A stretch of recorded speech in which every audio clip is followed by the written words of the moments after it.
हमने उत्तरोत्तर वृद्धि करते हुए आज मील का पत्थर है पूरे देश पर, विश्व भर में अगर कहीं गेहूं की जरूरत पड़ती है तो हमारे किसान भाइयों का उत्पादन ही वहां काम आ रहा है। और आज हम 160 देशों से ज्यादा देशों में हम गेहूं बेचते हैं और उनकी पूर्ति कर रहे हैं।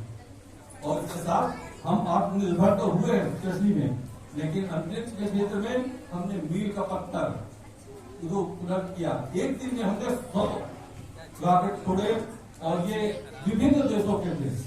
और ये हमारे वैज्ञानिकों की ही देन थी कि जो अनुसंधान के क्षेत्र में उन्होंने काम किया और अंतरिक्ष में हमने मील का पत्थर स्थापित किया। यह केवल विज्ञान के ही क्षेत्र में नहीं, अंतरिक्ष के क्षेत्र में ही नहीं, बल्कि सबसे ज्यादा अंतरिक्ष क्षेत्र में अगर पूरे विश्व में कहीं से रॉकेट छोड़े जाते हैं, सबसे सस्ता अगर कहीं पड़ता है तो वो हिंदुस्तान है। और इसीलिए इतने सारे देशों ने हमारे ऊपर ये जिम्मेदारी दी है और अंतरिक्ष को जितना ज्यादा हो सके आने वाले वर्षों में जो ऊर्जा की कमी है, ऊर्जा की कमी के क्षेत्र में भी हम सबसे ज्यादा आगे जाने वाले हैं। बिजली का उत्पादन यहाँ केवल हम कोयला, पेट्रोल और अन्य चीजों पर ही निर्भर थे। आज हम जल जो विद्युत उस पर निर्भर थे, आज हम सौर ऊर्जा के ऊपर सबसे बड़ा विश्व में काम करने जा रहे हैं। और इतनी बड़ी उपलब्धि है कि शायद आने वाले वर्षों में हम 50,000 मेगावाट से ज्यादा की बिजली सौर ऊर्जा से प्राप्त करेंगे।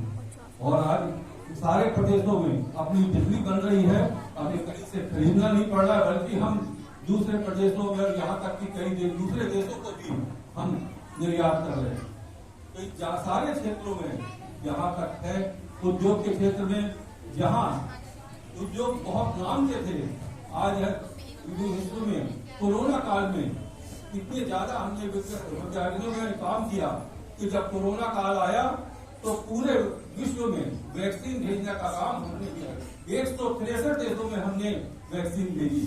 और ये बहुत बड़ी उपलब्धि है हमारे वैज्ञानिकों की कि उन्होंने वैक्सीन इतनी सस्ती और सुलभ कराई। यहाँ तक दूसरे देशों को भी हमने मुफ्त में दी है। हमारे जो पड़ोसी देश हैं उनको दी है, साथ में यूरोपियन कंट्रीज को भी हमने दिया। तो इस तरह से हम देखते हैं कि हम बहुत ज्यादा उन्नति कर चुके हैं 75 साल में, लेकिन हमें यहीं पर नहीं रुकना है। हमारे प्रधानमंत्री जी ने अगले 25 सालों का विजन दिया है जो हमारे युवाओं को पूरा करना है। और 2000